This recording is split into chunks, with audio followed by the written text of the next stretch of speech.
جی قرآن میں لکھا ہے. میں شیعہ علماء کو کہتا ہوں میں ایسی جنت کے اوپر لعنت بھیجتا ہوں جس میں مجھے میرے رب کا دیدار نہ ہو. میں نے تو زندگی کاٹی اس میں, میں نے اس جنت کو لے کے کیا کرنا ہے؟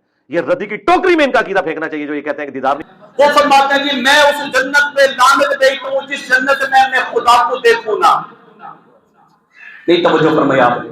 ہمارے شیعہ کے کئی دیوانے ہیں, وہ مرزا صاحب کیسے ہیں. اچھا یہ اور پھر شیعہ کو پکارا ہے, اگر وہ شیعہ کو نہ پکارتے تو شاید کہ میں یہ بات بھی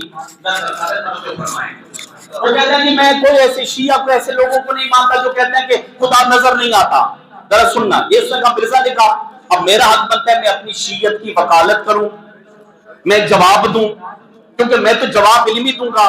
میرا بھائی میرا محترم, اب تمہاری اگر کوالیفیکیشن نہیں تو میرا قصور نہیں. تم نے قرآن کو رٹا لگایا ہے, میرا قصور نہیں. ہم نے قرآن کو سمجھا. سب سے پہلے اگر تو کہتا ہے کہ میں جنت میں لعنت بھیجتا ہوں جس جنت میں اللہ نظر نہ آئے, تو قرآن کی تردید کر رہا ہے. موسیٰ نبی جب کوہ طور کی پہاڑی پر گئے تھے, نہیں توجہ فرمایا آپ نے, 70 افراد موسیٰ علیہ السلام کے ساتھ تھے. موسیٰ توحید منوانے گئے تھے. جب موسیٰ علیہ السلام کوہ طور کی پہاڑی پہ کے درخت سے آواز آ رہی تھی یا موسیٰ انی انا اللہ, یا موسیٰ انی انا اللہ, اے موسیٰ میں تیرا خدا ہوں. موسیٰ نے تو خدا کو مانا ہوا تھا, تو 70 صاحب کے تھے نا, تو کہنے لگے موسیٰ اللہ میاں کو کہو اندر کیا کر رہا ہے, باہر آ جائے. اندر کیا کر رہا ہے, باہر آ جائے. اللہ کی آواز آئی لن ترانی موسیٰ, اے موسیٰ تو مجھے ہرگز نہیں دیکھ سکتا. اللہ فرماتے تو مجھے دیکھ. پھر خدا فرماتا لا تدرک الابصار, کوئی آنکھ مجھے دیکھ نہیں سکتی مگر ہر آنکھ کا خالق میں اللہ ہوں. اور اس شخصیت نے شیعہ پہ اٹیک کیا. کہتے جی شیعہ, تو میں کہتا ہوں شیعہ وَإِنَّ مِن شِيَّتِهِ لَإِبْرَاهِيمَ.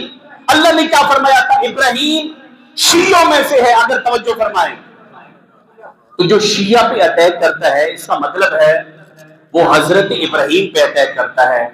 اور جو حضرت ابراہیم پہ اٹیک کرتا ہے نا, تو حضرت ابراہیم کی ایک نسل میں حضرت اسماعیل کی نسل میں سے, یعنی حضرت ابراہیم کی نسل میں سے ایک طرف 2 نبی تھے, حضرت اسماعیل اور حضرت محمد مصطفیٰ, اور حضرت اسحاق کی نسل میں سے کم از کم 70,000 نبی تھے. اور جو ابراہیم نبی کی مخالفت کرتا ہے قرآن کی روح سے, آپ اس کو مسلمان نہیں کہہ سکتے. صلوات محمد علیہ بیت محمد. اور آخری بات, اللہ رحمان اور اللہ رحیم ہے. اللہ رحمان اور اللہ رحیم. اچھا ایسے لوگ ایسی باتیں کیوں کرتے ہیں؟ ایسے جو بندے توحید, بھائی سرے عام لوگ توحید کی مخالفت کرتے ہیں, ان کے خلاف کوئی FIR نہیں ہوتی. توہین صحابہ ہو جائے FIR, توہین اہل بیت ہو جائے FIR, توہین رسالت ہو جائے پھانسی. بھئی سب سے پہلے جو توہین خدا کرے اس کے اوپر بھی سزا ہونی چاہیے نا. جو یہ چاہتا ہے سزا ہونی چاہیے. سلوات مل کے بابا سے بلند پڑھ لے اللہم صلی اللہ علیہ وسلم. جو بھی اگر شیعہ مسلک میں کوئی توہین خدا کرتا ہے, میں کہتا ہوں اس پر بھی FIR ہونی چاہیے. اگر کسی اور مسلک میں کوئی توہین خدا کرتا ہے اس پر بھی FIR ہونی چاہیے. ہاں جو توہین خدا کرتے ہیں, توہین رسالت کرتے ہیں, رحمان اور رحیم پہ توجہ کرے نا, پھر ان بیچاروں کا قصور ہی نہیں ہے. ایک انسان جب پیدا ہوتا ہے نا, اس انسان کے ساتھ 2 لشکر ہوتے ہیں. ایک لشکر رحمانی ہوتا ہے, ایک لشکر شیطانی ہوتا ہے. یہ آپ نے توجہ کی. ساتھ قرآن فرماتے ہیں انسان کتنا عجوبہ ہے. ایک جسم میں 2 جانیں پڑ رہی ہوتی ہیں. ایک آپ کا جسم ہے, آپ کا جسم بھی پڑ رہا ہے, اور آپ کی روح بھی پڑ رہی ہے. اور ساتھ قرآن فرماتے ہیں اس جسم, یہ چھوٹا سا جو جسم ہے نا, اس کے اوپر 2 طرح کے لشکر ہوتے ہیں آپ کے ساتھ. ایک رحمانی لشکر ہوتا ہے جو دائیں کاندھے والا, ایک شیطانی لشکر ہوتا ہے.